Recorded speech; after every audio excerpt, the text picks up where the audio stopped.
Anna and John had been married for 5 years, but despite her best efforts, Anna could never seem to provoke her husband or disrupt their smooth, even, and peaceful family life. She found John to be boring. He did everything slowly, deliberately, and without any sense of urgency.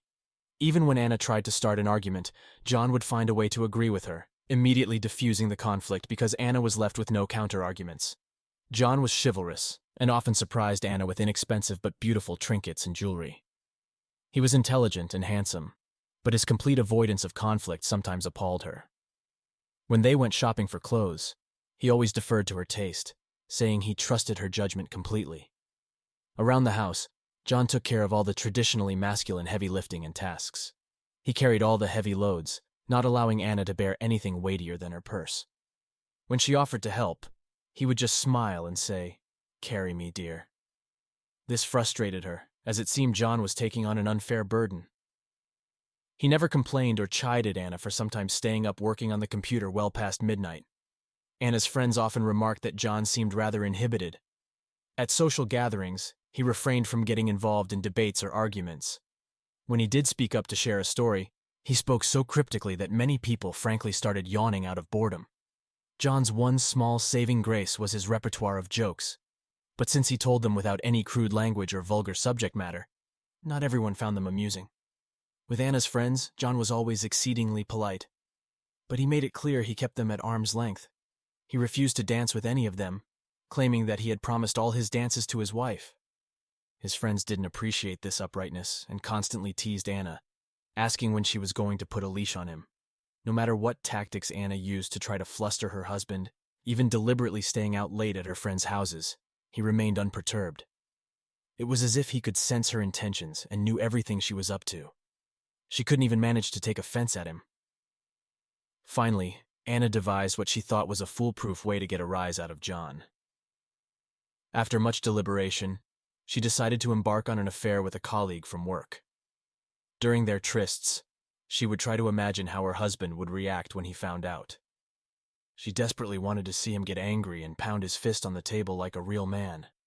One day there was an anniversary celebration at Anna's workplace in honor of the chief accountant's milestone. She informed John that the party wouldn't wrap up before 11 p.m. and that she expected to be home around 11:40 p.m. Unbeknownst to John, the company had a tradition of pre-booking taxis for all the employees to take them home at a designated time after such events. Wanting to surprise his wife, John arrived at her office 20 minutes before the time she had indicated, flowers in hand. The security guard inquired about his destination, and John stated the name of his wife's company. The guard let him in but mentioned that everyone appeared to have departed about 40 minutes prior. John ascended to the second floor, only to find the office locked. Just as he was about to leave, he heard the sound of a key turning in the lock from the inside. He managed to conceal himself behind the door as it swung open. Out walked a man and Anna, locked in an embrace and kissing passionately.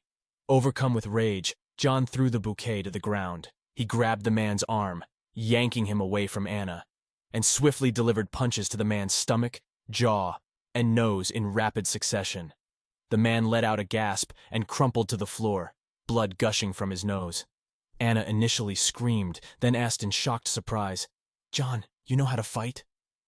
Alerted by the commotion, the security guard came running.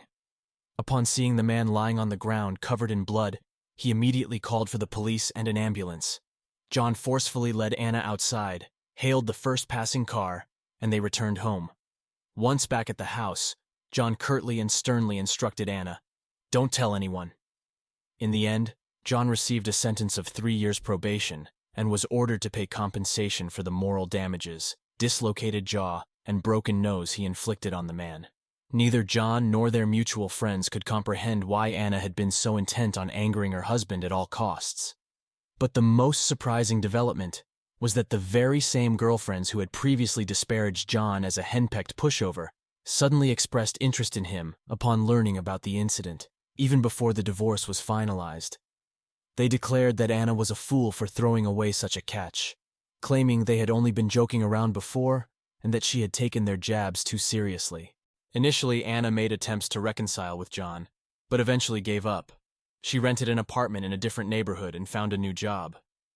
And so, their once tranquil marriage met a turbulent end torn asunder by Anna's misguided quest to provoke an emotional reaction from her steadfastly even-keeled husband.